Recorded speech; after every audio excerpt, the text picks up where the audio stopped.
কথা বলে না, কথা ঠিক। তো এই জন্য নমরুদ আল্লাহ কেমনি মারছে, জুতা দিয়ে বাইরে মারছে, সোজা কথা বলছে। ফেরাউনকে আল্লাহ ছাড় দিয়েছেন জুলুমের, কিন্তু ছেড়ে দেন নাই। কি করছে? সুবাইয়া মারছে। শাবাশ, কোন জোরে কোন, কিমনে মারছে? বুড়ি সুন্দরী রে আল্লাহ 16 বছর ছাড় দিয়েছেন, কিন্তু ছেড়ে দেন নাই। কানে কানে আমি কই বাংলা পাবলিক কয়, আমি বললাম বুড়ি সুন্দরী কয় শেখ হাসিনা। রিক্সাওয়ালারে কয় ঢাকা বিশ্ববিদ্যালয়ে যাইবা, এটা আবার কোন জায়গায়? গাড়ি ইউনিভার্সিটি কয়, এটা না কই। ইংরেজি জানে, বাংলাটা জানে, ব্যবহার ব্যবহার। ওরা আল্লাহ ছাড় দিয়েছেন 16 বছর, কিন্তু ছেড়ে দেন নাই। ওই পালাইছে। ওই বেটা অপবাদ দিবি না, অপবাদ দিবি না। শ্বশুর বাড়ি রংপুর, হ্যাঁ যাবো কেটে। আপন জনের কাছে গেছে। কোন জায়গায়? জোরে কর, কোন জায়গায়? জোরে কয় না, কোন জায়গায়? আপন জনের কাছে। কারণ এই 16 বছর আমগরে খালি এই বয়ান দিছে, ভারত আমাদের বন্ধু বন্ধু, কত কিছু দেয়, গরু দেয়, চিনি দেয়, পেঁয়াজ দেয়, আলু দেয়, পানি দেয়, আর কত কিছু দেয়। যে এই দেশের মাখন যাওয়ার যে পাইপটা ছিল কাইটা দিছি, এখন সব বন্ধ করে এখন খালি হুমকি দেয়। কথা হ্যাঁ হ্যাঁ, কি হুমকি? পেজ দেবো না। বাপরে বাপ, লাফাইন না, সাংবাদিক আছে বান্দর মতন লাফাই, পেজ দেবো না। আমরা তো দিস্তা ওরা পেজ, তোর পেজ লাগবো না। কেন? আমরা আম্মাই শিখাই গেছে পেজ ছাড়াও তরকারি রাঁধতে যায়। খাবো না তোকে পেজ, কথা বল না। যে একটু মেরুদণ্ড সোজা করে দাঁড়াইছে যে পেজ লাগবো না, এমন দেখি বস্তার সামনে লয়ে বয়া কান্দে। দাদা কি খবর? দাদা দিনকাল ভালো যাচ্ছে না তো দাদা। কেন, কি সমস্যা? বাংলাদেশের পেজ নিচ্ছে না দাদা। তো তোরা খা, সেই কলিজা নাই। আমরা যত খাই, ও কলিজা শুকাইতে শুকাইতে হাড্ডি হয়ে গেছে, খায় না, কিপটার শেষ। এই জন্যই তোর বলাবেন গল্প বানাইছে। দুপুর বেলা ভাই গেছে বোনের বাড়িতে বেড়াইতে, ডাকে ডাকে কলিং বেল টিপে টিপে, বোনে তো দরজা খোলে না। ভাই বুঝছে কাহিনী কি, জানালার কাছে যায় বলতেছে, দিদি আমি কিন্তু খেয়ে আসছি। এখন দিদি দরজা খোলে আর কয়, আগে বলবি না। ওরা কি পেস খাইব? ওরা মানসিকতা এত নিচু, এত নোংরা। এই জন্য আমি মাঝে মাঝে দুষ্টামি করি বলি, কিন্তু বাস্তব ওই যে আমার দেশ দখলের হুমকি দেয়, দেখেন না সীমান্তে গন্ডগোল করতেছে, খালি বলে ঢুকে যাইবো ঢুকে যাইবো। আমি তবু দ্বারা সম্ভব না, কারণ যাদের মানসিকতা তো নিচু, এরা আরেক দেশ দখল করার মতো এরকম হিম্মত রাখে না। আমি বলি কি, আমার দেশ দখল করার আগে নিজেকে হাগার জায়গা ঠিক করে, এখনো রাস্তাঘাটে মলমূত্র ত্যাগ করে। কথা কর, বিশ্বাস করেন না। আমরা যখন দেওবন্দে যাই, কলকাতা থেকে ট্রেনে উঠছি, লম্বা সফর, প্রায় 36 ঘন্টার সফর। দিন যায় রাত আসে, রাত যায় দিন আসে, আরে সময় ফুরায় না। তো সকাল হইলেই জানালার কাছে যাইতাম নতুন এলাকা কেমন দেখার জন্য। হায় আল্লাহ, জানালার কাছে যাই তো লজ্জায় মুখ ফিরে নিত। কেন? দেখি যে রেল লাইনে সব লাইন ধইরা ফ্যামিলি প্যাকেজ, বুড়া জোয়ান নারী পুরুষ গুড়া গাড়া যা আছে, বোতল চিকন একটা লইয়া চুপচাপ বসা। বেডিরা ইজ্জত রক্ষায় কাপড়টা সামনে দিয়ে টাইনা পেছন দিয়ে খালি কাম সারতেছে। এরা বলে আমার দেশ দখল। আমি কই হুমকি টুমকি না দিয়া ঢুইকা যা, সাহস করে আয়, খেলা হবে ইনশাআল্লাহ। আরে খেলা হবে, আমার দেশকে দখল করবে ঘোড়ার টিম।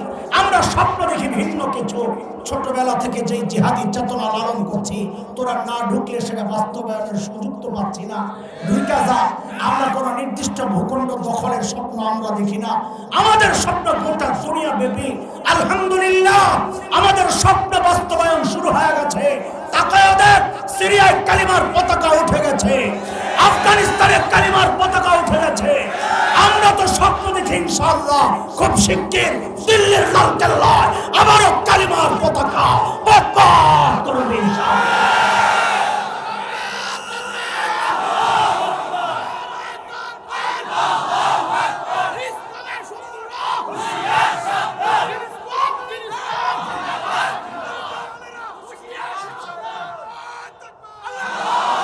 মুহতারাম হাজিরিন, পালায়া যাবেন না তো আবার।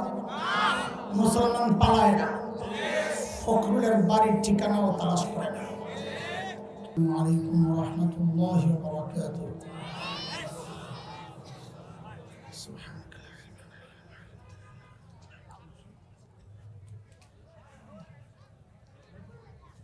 আলহামদুলিল্লাহ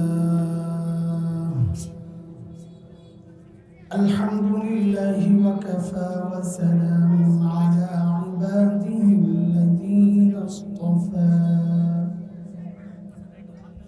أما بعد فأعوذ بالله من الشيطان الرجيم بسم الله الرحمن الرحيم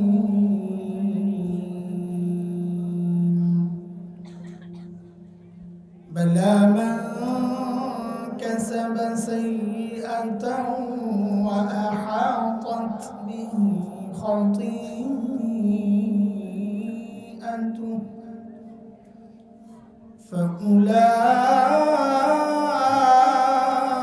فأولئك أصحاب النار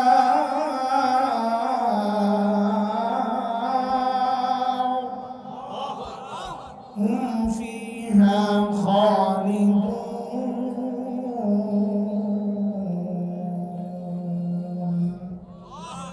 آمنت بالله صدق الله العلي العظيم মাদ্রাসা দারুল মাআরিফ শ্যামলাপুর কর্তৃক আয়োজিত আজকের এই বার্ষিক ওয়াজ মাহফিলের মুহতারাম সভাপতি, অতিথিবৃন্দ, হযরত উলামায়ে কেরাম, মুরব্বিয়ানে আযম, দূর দূরান্ত থেকে আগত ইসলাম প্রিয় সুধী সমাজ, প্রিয় ছাত্র ভাইয়েরা, যুবক বন্ধুরা, পর্দার আড়ালের মা ও বোন, আল্লাহ সুবহানাহু ওয়া তাআলার অশেষ মেহেরবানি, করুণা, দয়া, যে মহান মালিক লাখো কোটি মানুষ থেকে বাছাই করে দিনই এই মজলিসে আমাকে আপনাকে আসার বসার কিছু কথা বলা ও শোনার তৌফিক দান করেছেন, সেজন্য মহান রবের শুকরিয়া আদায় করি, জবান খুলে প্রাণ খুলে কালিমাতুশ শুকর উচ্চারণ করি আলহামদুলিল্লাহ। আপনারা খুব সুন্দরভাবে জমে জমে বসে আছেন, কিন্তু আমার জন্য দুর্ভাগ্য যে আজকে আপনাদের সামনে আমাকে বসতে হবে। আমি 10 মিনিট আগে জেনেছি, কিভাবে কি হয়েছে আমি জানি না। আসলে বিষয়টা একটু ভুল বোঝাবুঝি হয়েছে। আজকে প্রোগ্রাম ছিল মাওলানা আইয়ুব সাহেবের মাদ্রাসায়, তো টাইম দেওয়া ছিল ওখানে, উনি জানিয়েছেন মাহফিল উনি করবেন না, তো সেই হিসাবে ডেট আমি আরেক জায়গায় দিছি টাইম। তো ওনারা মনে করছেন টাইমটা আমাদেরকে দেওয়া, আমরাও এক জায়গায় দিই। ভাইয়ের জামাই বাবু, আমাদের কলিজার টুকরা সন্তান মুফতি শফিক, ও মনে করছে চাচা জানের মাহফিল তো আজকে নাই, আমি এক জায়গায় দিই। সবাই মনে করছে আজকে তো আমার মাহফিল নাই, তখন সবাই মিললে দিছে আজকে আমার যাতা। খালি বিকাল থেকে শুনতেছি আজকে ওখানে প্রোগ্রাম, ওখানে প্রোগ্রাম, ওখানে প্রোগ্রাম। আমি রাখলাম 2টা, এত প্রোগ্রাম করতে গায়ে যাইতেছিলাম কোনটা, এর মধ্যে শুনলাম যে না ভাগুরটা, এখন আবার শুনি আন থেকে যাইতে হবে মানিকগঞ্জ, আল্লাহ জানে। এরপরে যে কই বলবো আল্লাহ জানে, আমি আশঙ্কায় আছি আজকে। তো এই জন্য আয়োজকদেরকে বলছি, ভাই পাগড়ি টাগড়ি যা আছে পরে দিয়ে খালি আপনাদের ইজ্জত বাঁচানোর জন্য আসছি, যেন আপনারা মানুষের কাছে বিব্রত না হন যে দাওয়াত দিছি আসে নাই। এটা আমার জন্যও তো একটা ডিসক্রেডিট। এই জন্যে আগের হাল যেভাবে গেছে, পরের হাল আরেকটু স্লো যাবে, এত দ্রুত না। কারণ আমি যখন আমিন বাজারে ফোন দিই তখন দেখছি দুরুশরী পড়তাছে, আর এনে 6 দিন ইস্তেমা, এরপরে দেখি গাড়িতে। এত দ্রুত ছাড়বো না, ডরে কিছু কথা আপনাদের সামনে পেশ করি। দোস্ত, কথাগুলো যা বলবো আমি আমাকে বলবো, কাজে কেউ মনে কষ্ট না নেয়। আমি বড় রুগী, আমার রোগ, আমার চিকিৎসার জন্যই কথাগুলো আমি বলবো। শুধু আপনারা এতটুকু দোয়া করেন কথাগুলো যেন আল্লাহ ওইভাবে বলার তৌফিক দেন, যেভাবে বললে আমার মতো রোগী কেউ থাকলে তারও যেন উপকারে আসে। তো আমি আগেই বলে নিলাম, আসামি 1 নম্বর হাসান জামিল। মুহতারাম হাজরিন, আল্লাহ সুবহানাহু ওয়া তাআলা আমাদেরকে মানুষ হিসাবে সৃষ্টি করেছেন যে আমাদের 2 পাশে ভিন্ন 2 চরিত্রের 2টা সৃষ্টি আল্লাহ রেখেছেন। একদিকে ফেরেশতা, আরেকদিকে শয়তান। শয়তানি চরিত্র সম্পর্কে আল্লাহ কোরআন আল কারীমের সূরাতুত তাহরীমের মধ্যে বলেন, লা ইয়াসুনা আল্লাহ মা আমারহুম ওয়া ইয়াফআলুনা মা ইউমারুন ফেরেশতা, ফেরেশতা চরিত্র হচ্ছে ফেরেশতারা গুনাহ করতে পারেন না। কি বলছি বলেন তো? করেন না বলি নাই, কি সতর্কতার সাথে কথাটা বলা, কি বলেছি? পারেন না, ওই যোগ্যতাই নেই। ঠিক এর উল্টা হচ্ছে শয়তান। শয়তান ভালো কাজ করতে, এই দুইটার মিশেলে, এই দুই গুণের সংমিশ্রণে আল্লাহ আমাদেরকে মানুষ বানিয়েছে। আমাদের সম্পর্কে আল্লাহ সূরা আশ-শামস ওয়া দুহাহার মধ্যে বলেন, ওয়া নাফসিন ওয়া মা সাওয়াহা ফাআলহামাহা ফুজুরাহা ওয়া তাকওয়াহা قد أفلح من زكاها وقد خاب من دساها। আল্লাহ আমাকে ভালো মন্দ দুইটার যোগ্যতা দিয়েই আল্লাহ আমাদেরকে মানুষ বানিয়েছেন। আমাদের মধ্যে ফেরেশতা যোগ্যতাও আছে, আমরা নেক আমল করি, আবার শয়তানি যোগ্যতাও আছে, আমরা শয়তানিও কম করি না। মুহতারাম হাজরিন, আমাদের মধ্যে কথাকে গোছানোর জন্য আমি ছোট্ট করেই কথা সাজাবো ইনশাআল্লাহ। মানুষের মধ্যে, মানুষকে আমি তিনটা ভাগে ভাগ করি। এর মধ্যে সবচেয়ে শ্রেষ্ঠ যে অংশ তারা হচ্ছেন নবী রাসূলগণ। নবী রাসূলদের ব্যাপারে আহলুস সুন্নাহ ওয়াল জামাতের আকীদা, সমস্ত নবী মাসুম, নিষ্পাপ। কোন নবী জিন্দেগিতে কোনো গুনাহ করেন নাই। বলেন তো সমস্ত নবী কি? কোন নবী জিন্দেগিতে কোনো গুনাহ নাই। কাজী কেউ যদি নবীদের সমালোচনা করে, আল্লাহ বলেছেন নবী আমার নির্বাচন করা। রাসূল কার নির্বাচন?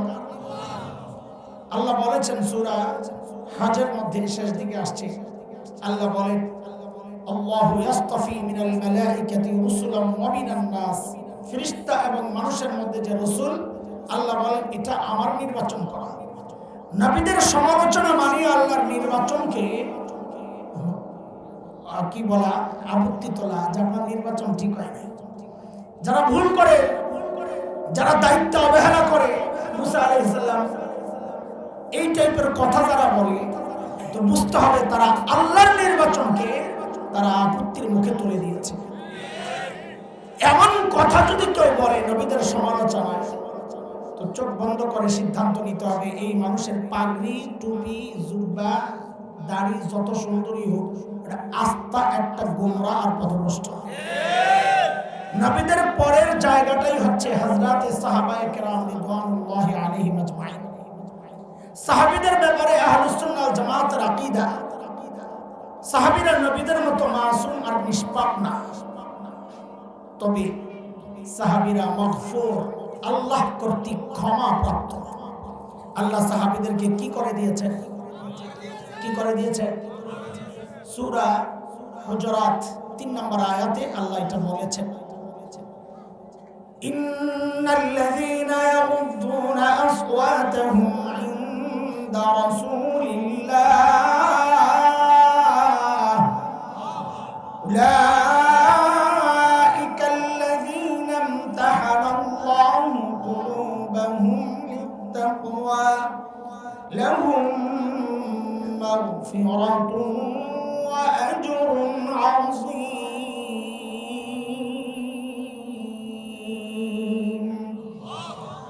কাজী সাহাবীদেরকে নিয়ে যদি কেউ সমালোচনা করে অথবা এমন লেখনী তৈরি করে যে লেখনী পড়লে কেউ অটোমেটিক সাহাবী বিদ্বেষী হয়ে যায়, চোখ বন্ধ করে সিদ্ধান্ত নিতে হবে এই মানুষটা গোমরা পথভ্রষ্ট।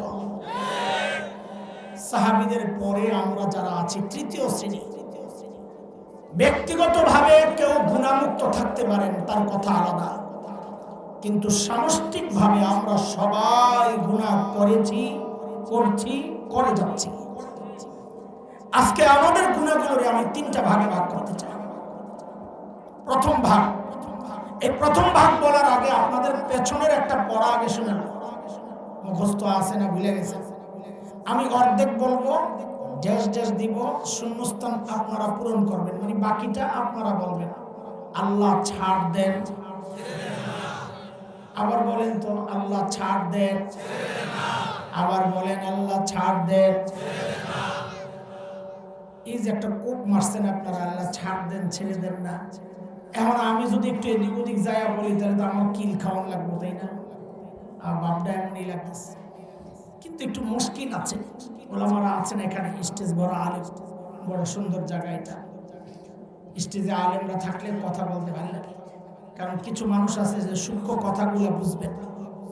সাধারণ মানুষের সামনে সূক্ষ্ম কথা বলতে ইতস্ত লাগে, আমি এড়াইয়া যাই। এই যে একটা বিষয়, এটা তো কাফেরের ব্যাপারে চোখ বন্ধ করে বলা যায়, ফামাহিলিল কাফিরিনা আমহিলহুম রুবাইয়া। নবী কাফেরদেরকে আমি ছাড় দিছি, আপনি একটু ছাড় দেন, তবে ছেড়ে দিব না। আল্লাহু মুহীতুম বিল কাফিরিন, ছাড়ব না। ইমানদারের ব্যাপারে এইভাবে বইলেন, আমি ক্রস দিচ্ছি না আপনাদের এই পড়া, তবে একটা নতুন পড়া আজকে মুখস্থ করেন। বলেন আমার সাথে সবাই, আমার আল্লাহ ছাড়ও দেন, ছেড়েও দেন। আবার বলেন তো, আমার আল্লাহ ছাড়ও দেন, ছেড়েও। আবার বলেন, নতুন পড়া মুখস্থ করতে একটু কষ্ট আমরা জানি। বলেন, আমার আল্লাহ ছাড়ও দেন। এটা আমার কথা না, কোরআনে নাই, আল্লাহ বলেন নাই ওয়ায়াফু আন কাসীর, আমি বহুজনের বহু গুনাহ এমনি মাফ করে দিই। যে কুপটা মারছেন, যা আল্লাহ ছাড় দেন, ছেড়ে দেন না, এরে ভাই যদি না ছাড়েন তো আমাকে বাঁচার উপায় কি করা? বাঁচার কিছু রাস্তা মাস্তা রাখা লাগবে না? এত কঠিন কেন আপনারা আল্লাহর ব্যাপারে? আচ্ছা, এখন যে ব্যাখ্যা দিলাম, জিতছেন না ঠকছেন? একটু যা যা গেল রাস্তা দিলাম বাড়ি। বলেন, আমার আল্লাহ ছাড়ও দেন। তাহলে আমরা আমাদের গুনাহ একরকম পাইলাম, যে গুনাহ আল্লাহ এমনি মাফ করে দেন, ঠিক আছে। আরেক রকমের গুনাহ আছে আমাদের, যেগুলো আমাদের নেক আমলের দ্বারা আল্লাহ মিটায় দেন। আল্লাহ বলেছে, ইন্নাল হাসানাত ইউযহিবনাস সাইয়্যাত। আল্লাহ বলেন, বহু নেক আমল এমন আছে যার দ্বারা আমি গুনাহকে মিটায় দিই। যেমন একটা হাদিস আপনাদেরকে শোনাই, নবী আলাইহিস সালাতু ওয়াস সালাম বলেন, আমরা কেউ দুরূদ শরীফ পড়েন না, এত কিপটামি করেন কেন আপনারা, কাঞ্জুসের আটি। নবী আলাইহিস সালাম বলেন, মান হাজ্জা লিল্লাহ ফালাম ইয়ারফাস ওয়া লাম ইয়াফসুক রাজাআ কায়াউমিন ওয়ালাদাতহু উম্মুহ। আল্লাহর নবী সাল্লাল্লাহু আলাইহি ওয়াসাল্লাম বলেন, কেউ যদি আল্লাহর জন্য হজ করে, কার জন্য? এই হজ কার জন্য করে? হ্যাঁ, হজ তো করে আল্লাহর জন্য, তাই নবী আবার বলার দরকার কি? কেউ যদি আল্লাহর জন্য হজ করে, বোঝা গেল একটা জ্ঞানজাম আছে। কিছু লোক পাওয়া যাবে যারা আল্লাহর জন্য হজ করে না। হুজুর ওরা কারা? কয় ওরা এই জায়গায় আপনার ওই সমাজে অভাব নাই। দেখেন তো, দেখেন আপনি, হজের আগেও দাড়ি কাটতো, হজের পরেও দাড়ি কাটে।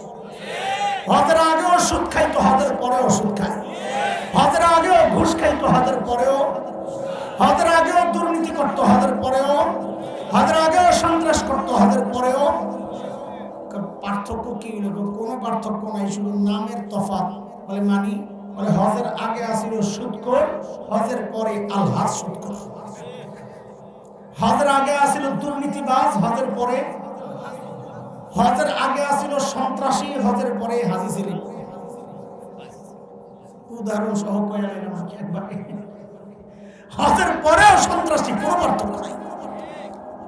অথচ আল্লাহর নবী বলেন, কেউ যদি আল্লাহর জন্য হজ করে, যেই হজের মধ্যেও কোনো পাপাচারে জড়ায় নাই, অশ্লীল কাজে জড়ায় নাই, তার হজটা এত দামি আল্লাহর কাছে, তার জীবনের গুনাহগুলো ওই হজ এমন ভাবে মুছে দেয়। নবী বলেন, ওই মানুষটা যখন হজের পরে বাড়িতে ফেরত আসে, আল্লাহ তাকে এমন পবিত্র করে দেন যেন আজকেই তার মা তাকে জন্ম দিলেন। কয় রকমের গুনাহ গেল, তাড়াতাড়ি কর। আমার পড়া না শুনলে কিন্তু আমি মুরগি বানাই দেবো, পোলাপাইন যেগুলো আছে। আমার কিন্তু অভ্যাস খারাপ, আমি পড়া মুখস্থ করাই, আমি বয়ান করি না, জেনে যাই একটা পড়া মুখস্থ করাই। একটা কিছু তো নেওয়া লাগবে দিকে না, আপনি খামাগা খালি শুনলেন আর গেলেন। গজল একটা কইছে, কলজা ঠান্ডা, আজান দিছে মক্কা মদিনা ফেল বলে, এই গোড়ার টিম আজান আর গজল শুনতে টিম আপনি লাগছে। তো শিল্পী দাওয়াত দেয়, আলেম কি জন্য দাওয়াত দিছে? মুয়াজ্জিন দাওয়াত দেবে না, এই সব কি জন্য দাওয়াত দিছিস? আজ এই রেখা একটা পড়া আজকে এখান থেকে আমরা মুখস্থ করে যাবো ইনশাআল্লাহ। বলেন ইনশাআল্লাহ। ঠিক আছে।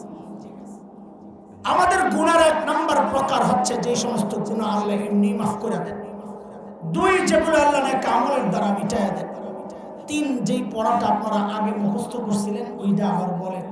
ওই যে পুরানটা আল্লাহ ছাড় দেন। কয় প্রকার হলো কথা। আমি আবার সংখ্যা দিয়ে বলি, একটা প্রশ্ন করবো, আপনারা সংখ্যা দিয়ে জবাব দিবেন। আচ্ছা বলেন তো, এক নম্বর গুনাহ হচ্ছে যেই গুনাহ আল্লাহ এমনি মাফ করে দেন। দুই নম্বর, যে গুনাহ আল্লাহ নেক আমলের দ্বারা মিটাইয়া দেন। তিন, যে গুনাহ আল্লাহ ছাড় দেন কিন্তু ছেড়ে দেন না। বুঝে শুনে জবাব দেন তো, এই তিন প্রকারের গুনার মধ্যে আপনাদের কাছে সবচাইতে ভয়ঙ্কর মনে হচ্ছে কোন প্রকার? কত নম্বর? আমাদের কাছেও তাই। তাইলে আপনাদেরকে একটা কথা জিজ্ঞেস করি, যেহেতু এটা সবচেয়ে ভয়ঙ্কর, সেই গুনাহটা চেনা দরকার কিনা? আছে? হ্যাঁ, সেই গুনাহ থেকে বাঁচা দরকার কিনা?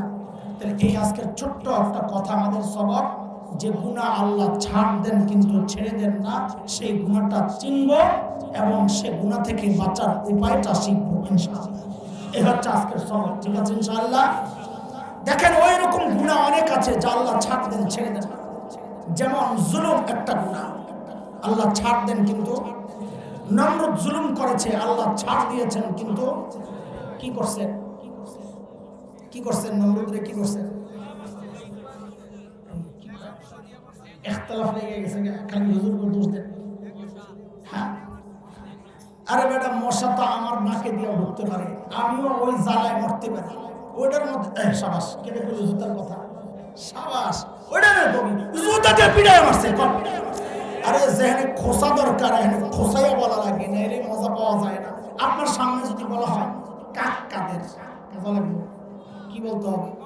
কাউয়া কাদের মধ্যে যে একটা হাওয়া আছে, কাক কাদের মধ্যে নাই, কথা বলে না, কথা ঠিক। তো এই জন্য নমরুদ আল্লাহ কেমনি মারছে? জুতা দিয়ে বাইরে মারছে, সোজা কথা বলছে। ফেরাউনরে আল্লাহ ছাড় দিয়েছেন জুলুমের কিন্তু ছেড়ে দেন নাই। কি করছে? সুবাইয়া মারছে। সাবাস, কনজোরে কোন কিমনে মারছে? মুড়ি সুন্দরী রে আল্লাহ 16 বছর ছাড় দিয়েছেন কিন্তু ছেড়ে দেন নাই। কারে কারে? আমি কই বাংলা পাবলিক কয়, আমি বললাম বুড়ি সুন্দরী কষে গেছি। রিক্সাওয়ালারে কয় ঢাকা বিশ্ববিদ্যালয়ে যাইবা, এটা আমার কোন জায়গা? আর ইউনিভার্সিটি কয়, এটা না কইবে। ইংরেজি জানে, বাংলাটা জানে, ব্যবহার।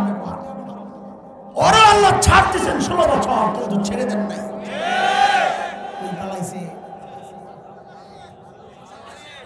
ওই বেটা, অপবাদ দিবি না, শ্বশুর বাড়ির রংপুর হেনে যাবো কেটে। আপন জনের কাছে গেছে, কোন জায়গায়? জোরে কর, কোন জায়গায়? জোরে কয় না, কোন জায়গায়? আপন জনের কাছে। কারণ এই 16 বছর আমগরে খালি এই বয়ান দিছে, ভারত আমাদের বন্ধু, কত কিছু দেয়, গরু দেয়, চিনি দেয়, পেঁয়াজ দেয়, আলু দেয়, পানি দেয়, আর কত কিছু দেয়। যে এই দেশের মাখন যাওয়ার যে পাইপটা ছিল কাইটা দিছি, এখন সব বন্ধ করে এখন খালি হুমকি দেয়। কথা হ্যাঁ, কি হুমকি? পেঁয়াজ দেবো না, বাপরে বাপ, লাফাইন এক সাংবাদিক আছে বান্দর মতন লাফাই, পেঁয়াজ দেবো না। আমরা তো দিস্তা ওরা পেঁয়াজ, তোর পেঁয়াজ লাগবো না কেন? আমরা আম্মাই শিখাই গেছে পেঁয়াজ ছাড়াও তরকারি রাঁধতে চাই, খাবো না তোকে পেঁয়াজ। কথা বল না, যে একটু মেরুদণ্ড সোজা করে দাঁড়াইছে যে পেঁয়াজ লাগবো না, এখন দেখি বস্তার সামনে লয়ে কাঁদে। দাদা কি খবর? দাদা দিনকাল ভালো যাচ্ছে না তো দাদা। কেন, কি সমস্যা? বাংলাদেশের পেঁয়াজ নিচ্ছে না দাদা। তো তোরা খা, সেই কলিজা নাই। আমরা যত খাই, ও কলিজা শুকাইতে শুকাইতে হাড্ডি হয়ে গেছে, খায় না, কিপটার শেষ। এই জন্যই তোর বলাবেন গল্প বানাইছে, দুপুর বেলা ভাই গেছে বোনের বাড়িতে বেড়াইতে, ডাকে ডাকে কলিং বেল টিপে টিপে, বোনে তো দরজা খোলে না। ভাই বুঝছে কাহিনী কি, জানার কাছে যায় বলতেছে, দিদি আমি কিন্তু খেয়ে আসছি। এখন দিদি দরজা খোলে আর কয়, আগে বলবি না? ওরা কি পেস খাইব? ওরা মানসিকতা এত নিচু, এত নোংরা। এই জন্য আমি মাঝে মাঝে দুষ্টামি করি বলি, কিন্তু বাস্তব যে আমার দেশ দখলের হুমকি দেয়। দেখেন না, সীমান্তে গন্ডগোল করতেছে, খালি বলে ঢুকে যাইবো। আমি তোর দ্বারা সম্ভব না। কারণ যাদের মানসিকতা তো নিচু, এরা আরেক দেশ দখল করার মতো এরকম হিম্মত রাখে না।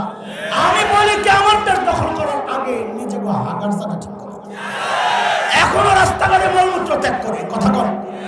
বিশ্বাস করেন না, আমরা যখন দেওবন্দে যাই, কলকাতা থেকে ট্রেনে উঠছি, লম্বা সফর, প্রায় 36 ঘন্টার সফর, দিন যায় রাত আসে, রাত যায় দিন আসে, আরে সময় ফুরায় না। তো সকাল হইলেই জানালার কাছে যাইতাম নতুন এলাকা কেমন দেখার জন্য। হায় আল্লাহ, জানালার কাছে যাই তো লজ্জায় মুখ ফিরে নিত। কেন দেখি যে রেল লাইনে সব লাইন ধইরা ফ্যামিলি প্যাকেজ, বুড়া জোয়ান নারী পুরুষ গুড়া গাড়া যা আছে, বোতল চিকন একটা লয়ে চুপচাপ বসা, বেডিরা ইজ্জত রক্ষায় কাপড়টা সামনে দিয়ে টাইনা পেছন দিয়ে খালি কাম সারতেছে। এরা বলে আমার দেশ দখল। আমি কই হুমকি টুমকি না দিয়া ঢুকে যা সাহস করে, আয় খেলা হবে ইনশাআল্লাহ। আরে খেলা হবে, আমার দেশকে দখল করবে ঘোড়ার টিম। আমরা স্বপ্ন দেখি ভিন্ন কিছু, ছোটবেলা থেকে যেই জিহাদি চেতনা লালন করছি, তোরা না ঢুকলে সেটা বাস্তবায়নের সুযোগ তো পাচ্ছি না। ঢুকা যা। আমরা কোনো নির্দিষ্ট ভূখণ্ড দখলের স্বপ্ন আমরা দেখি না, আমাদের স্বপ্ন গোটা দুনিয়া ব্যাপী। আলহামদুলিল্লাহ, আমাদের স্বপ্ন বাস্তবায়ন শুরু হয়ে গেছে। তাকায় দেখ, সিরিয়ায় কালিমার পতাকা উঠে গেছে, আফগানিস্তানের কালিমার পতাকা উঠে গেছে। আমরা তো স্বপ্ন দেখি ইনশাআল্লাহ খুব শিগগির দিল্লির লালকেল্লায় আবারও কালিমার পতাকা পতাকা করবে ইনশাআল্লাহ।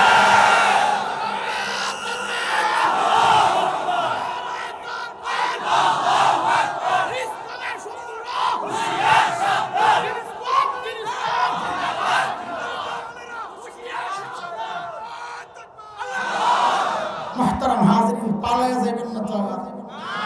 মুসলমান পালায় না, ফখরুলের বাড়ির ঠিকানাও তালাশ করে না। তুমি কিছু বুঝো না, খালি আমরা ফখরুলের বাড়িতে মুসলমান রক্ত দিতে জানে কথা বল। যারা রক্ত দিতে জানে তারা পালাতে জানে না। রক্ত দেওয়া যাদের কাছে সম্মানের, যারা জীবন লালন করে শাহাদাতের, তাদেরকে হুমকি ধমকি দিয়ে লাভ নাই, বরং তাদের ইতিহাসটা পয়রা ধুইক। তাদের ইতিহাস হচ্ছে, তাদের রক্ত যখন জমিন স্পর্শ করেছে তখন ব্রিটিশরা কুত্তার মতো পালাতে বাধ্য হয়েছে।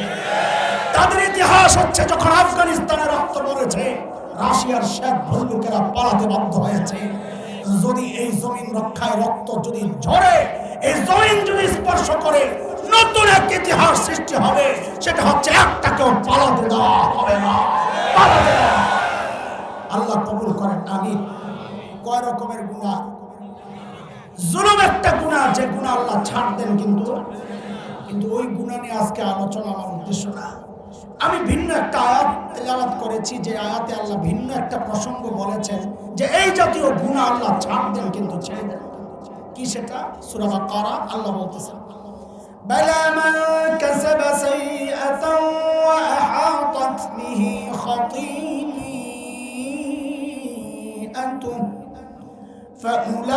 ফাউলাইকা আসহাবুন নার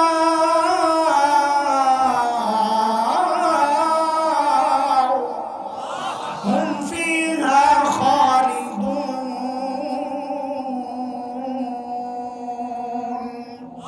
আমি আয়াতের তরজমায় যাব না, সময়টা ছোট করি। আল্লাহ বলছেন আহাতাত বিহি খাতিআতুহু, যে গুনাহ বান্দাকে ঘিরে নেয় আমি এই গুনাহ ছাড় দিব, ছেড়ে দিব। মানে কি? গুনাহ বান্দাকে ঘিরে নেয়, এই কথার মানে কি?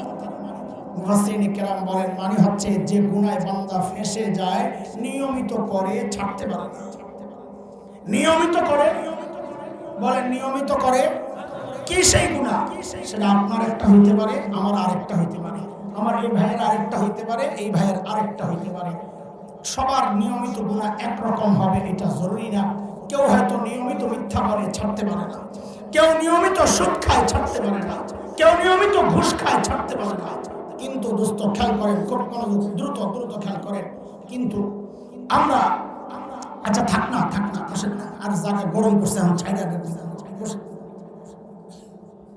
অনেক কষ্ট করে জায়গাটা গরম করছে না হলে কি হচ্ছে, দাঁড়ায় থাকলে একটা আলাদা মজা আছে।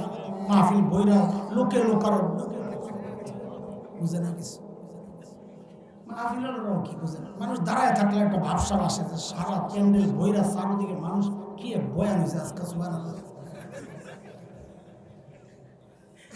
আল্লাহ সময় নষ্ট করতে চাচ্ছে আল্লাহ।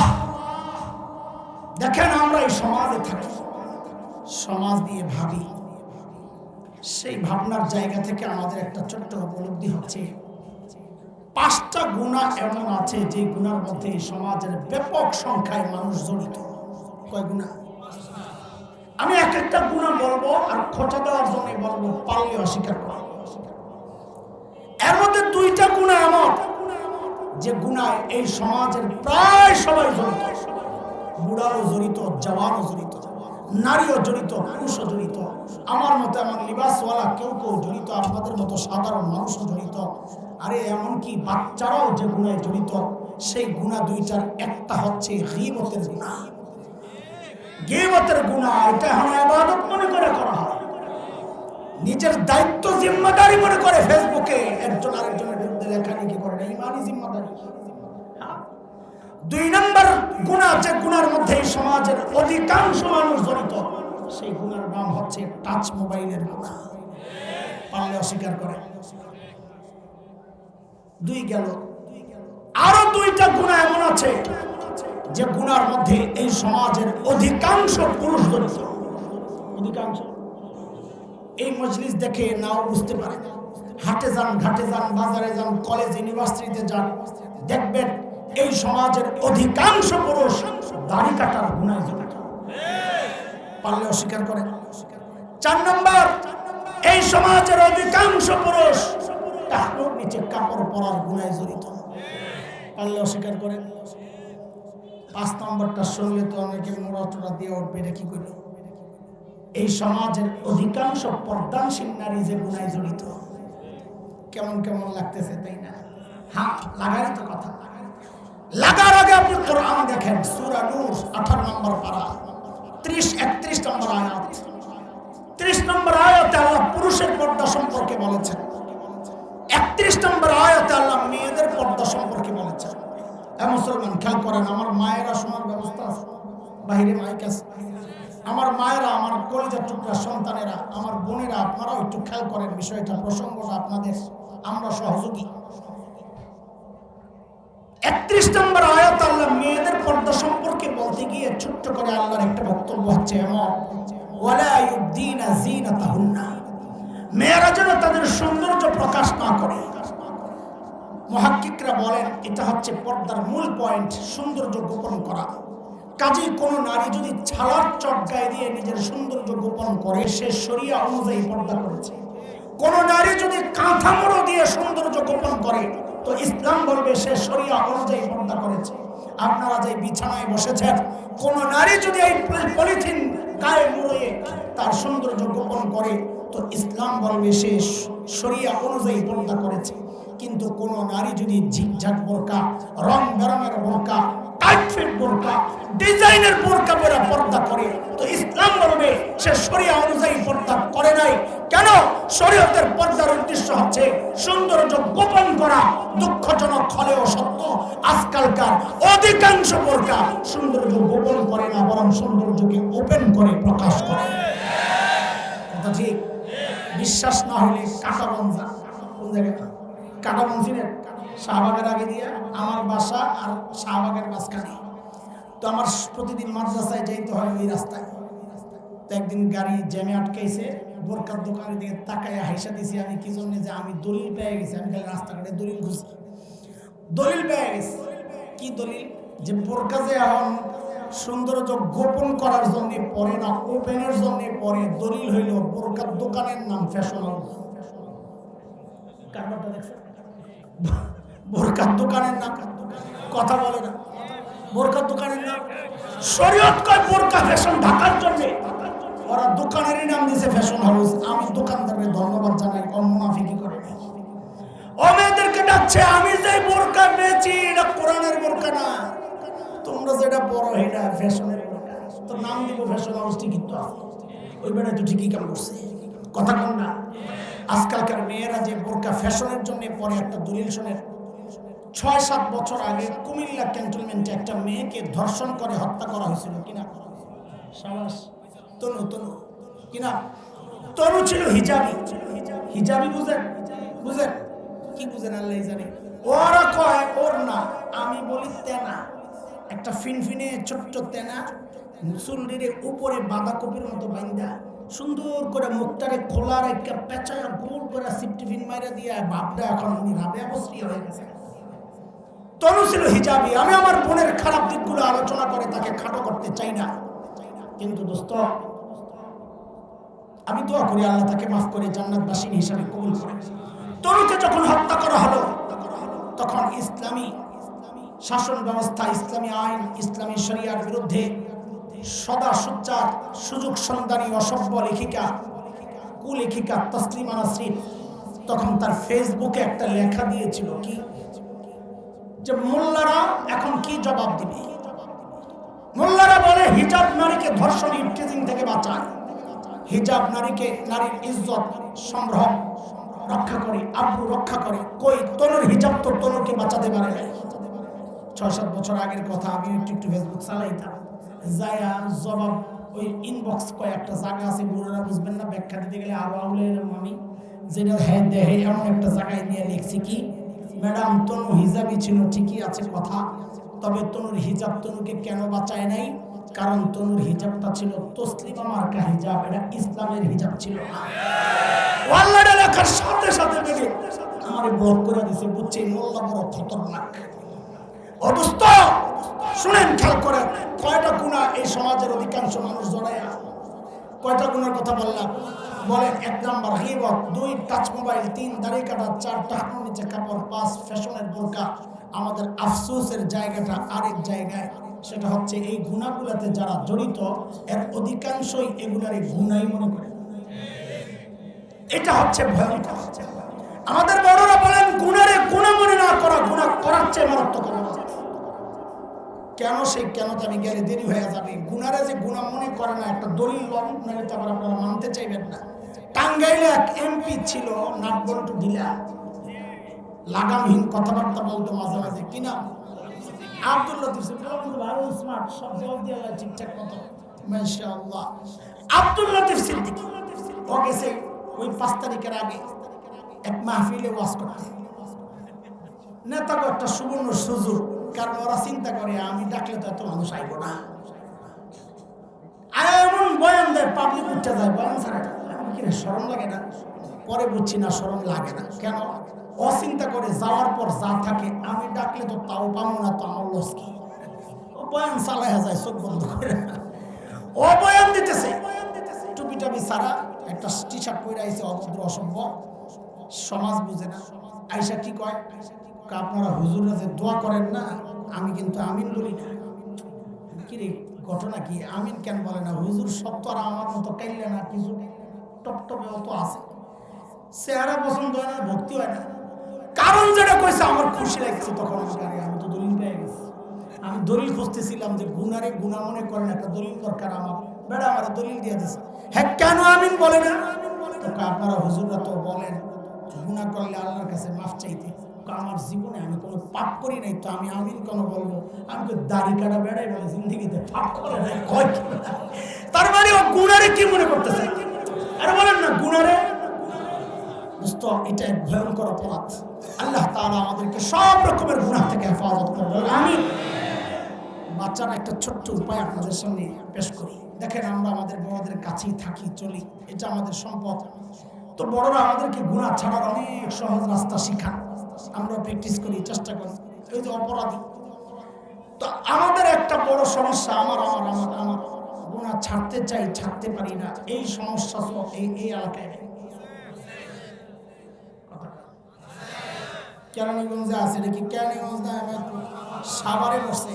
আরে আপনারা থাইন যান, এদিক দিয়ে নাম দেন সাভার, ওদিক দিয়ে যাবেন না আপনারা, আমি যে ইয়ে দিয়ে মোহাম্মদপুর দিয়ে এত জ্যাম লাগে আপনার যাওয়ার কারণ, এদিক দিয়ে যাবেন আপনারা, আমিন বাজার দিয়ে। সাভার কয় আবার যায় এদিক দিয়ে ঢাকা। আল্লাহ, গুনাহ ছাড়তে চাই, ছাড়তে পারি না, এই সমস্যা সারা দুনিয়া। আমাদের বড়রা আমাদেরকে অনেক পদ্ধতি শিখাইছেন যে এইভাবে চলো, গুনাহ ছাড়া সহজ হবে। আমি আপনাদের সামনে একটা ছোট্ট পদ্ধতি আলোচনা করি, দেখেন কাজ হয় কিনা। আশা করি কাজ হবে ইনশাআল্লাহ। দেখবেন তখন গুনাহ করে না, গুনাহ ছাড়া না, দেখবেন তখন গুনাহ করাটা আপনার জন্য কঠিন হয়ে যাবে ইনশাআল্লাহ। একটু প্র্যাকটিস করেন। কি সেটা? দেখেন, আমরা যখন গুনার দিকে আগাই অথবা গুনায় জড়াই অথবা গুনার নিয়ত করি, আমাদেরকে দুনিয়ার কেউ না দেখলেও কেউ না জানলেও একজন জানেন, তিনি কে? আর একটু জোরে সরে।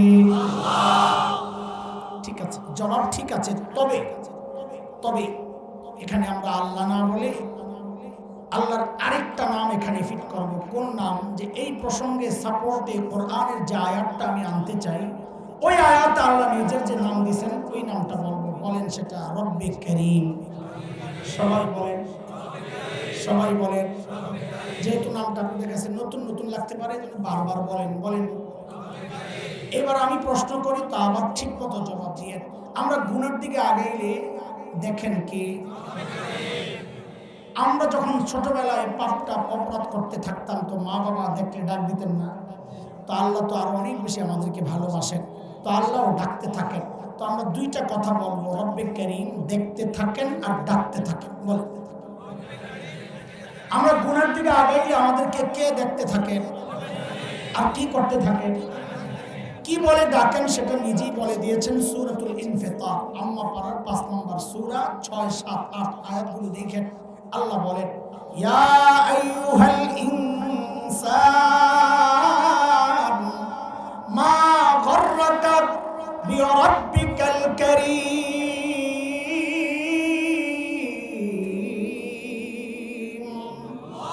ও মানুষ, কারীম রবের ব্যাপারে তোমার কে ধোঁকায় ফেললো?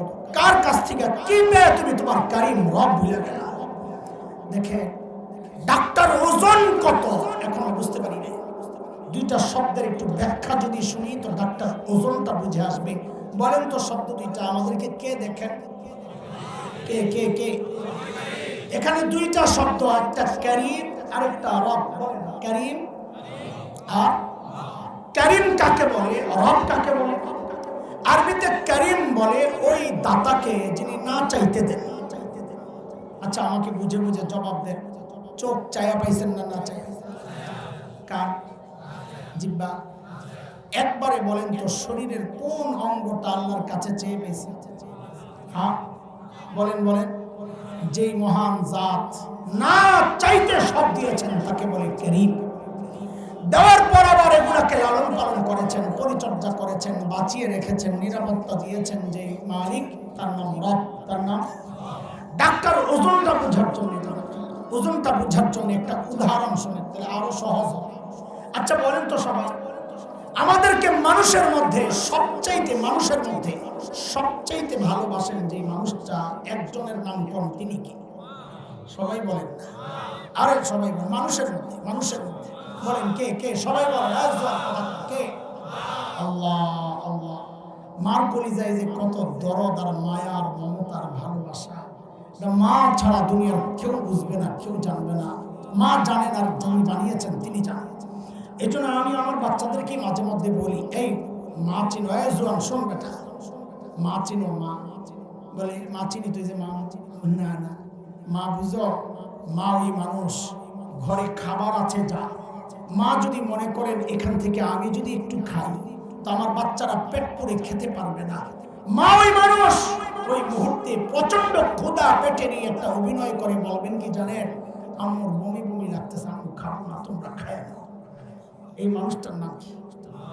ঘরে আপেল আছে 3টা, বাচ্চাও 3টা, মা ওই মানুষ ওই মুহূর্তে বলবে আমি আপেল পছন্দ করি না, তোমরা খায় না।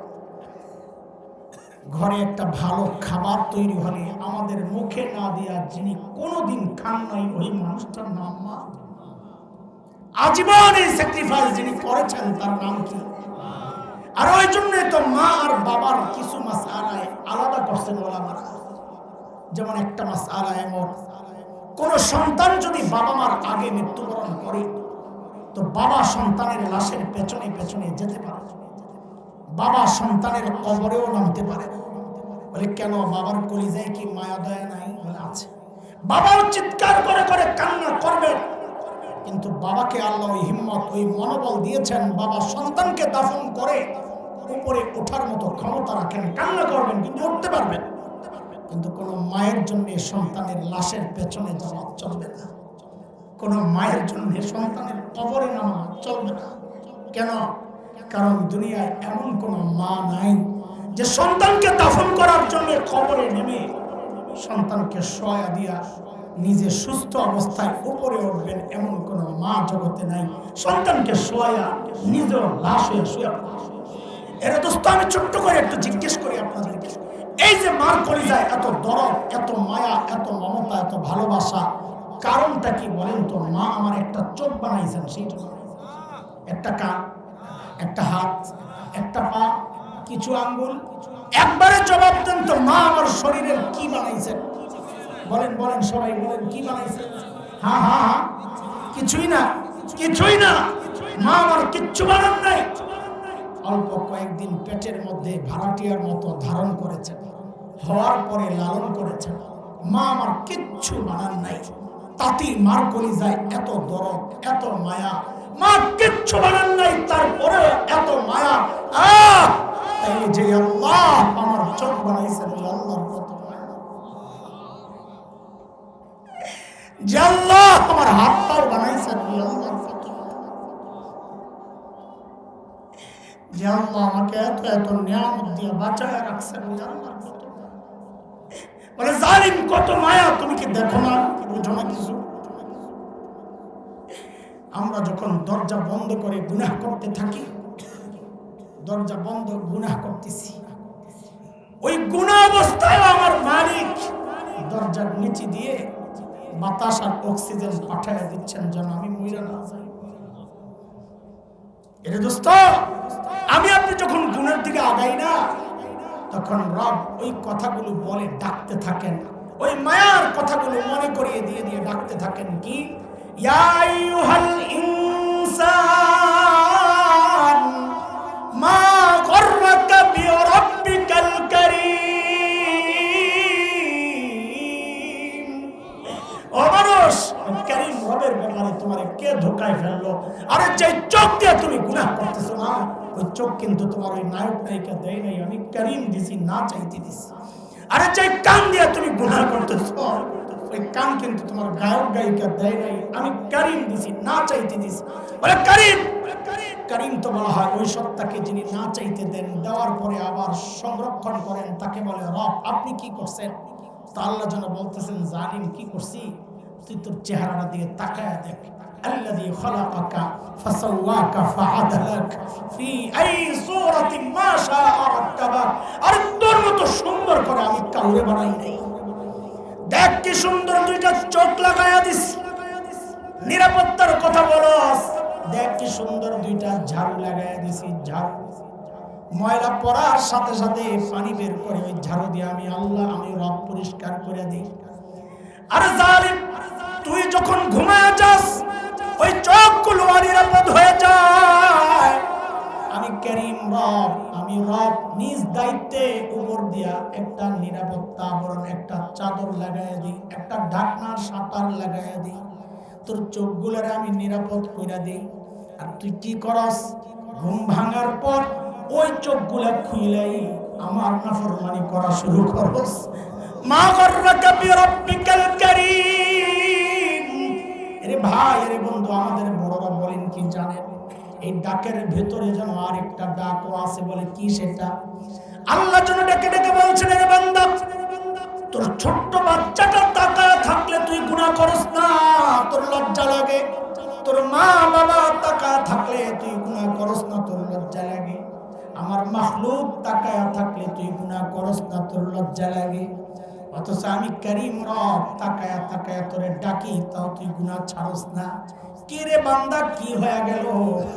আমার দাম বুঝি তোর কাছে ওই বাচ্চাটার চেয়ে কমে গেল? আমার দাম বুঝি তোর কাছে ওই আমার মাখলুকের চেয়ে কমে গেল?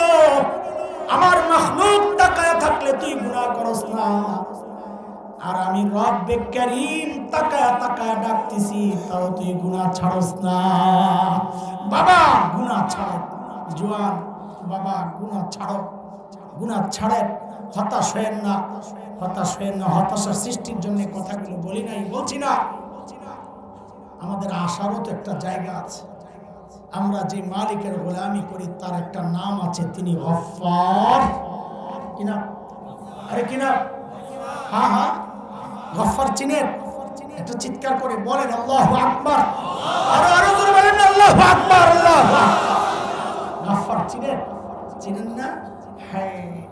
এরে দোস্ত, দুনিয়ার সবাই অপরাধীরে খোঁজেন শাস্তি দেওয়ার জন্য, এমনকি মা বাবা ও সন্তান অপরাধ করলে তালাশ করে শাস্তি দেওয়ার জন্য।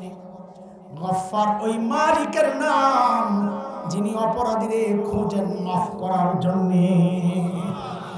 প্রতি রাতে শেষ রাতে এসে ডাকতে থাকেন, আলামিন মুস্তাগফিরিন ফাগফির আলা।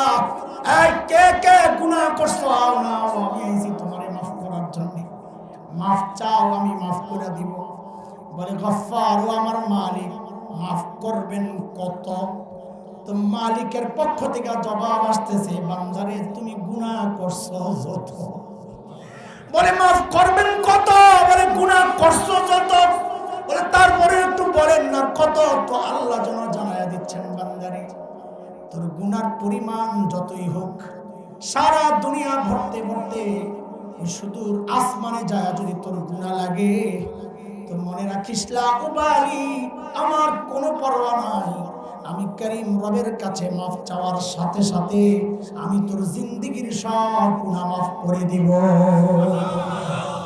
আল্লাহ আমাদের জিন্দেগীর সমস্ত গুনাহ মাফ করে দেন। আল্লাহ আমাদের আগামী জীবন গুনাহমুক্ত কাটানোর তৌফিক দান করেন। আল্লাহ আমাদের এই মাদ্রাসাকে দারুল দেওবন্দের মতো কবুল করেন। আল্লাহ মাদ্রাসার ফারিগিন ছাত্রদেরকে জগৎ বিখ্যাত রব্বানি আলেম বানায় দেন। আমিন।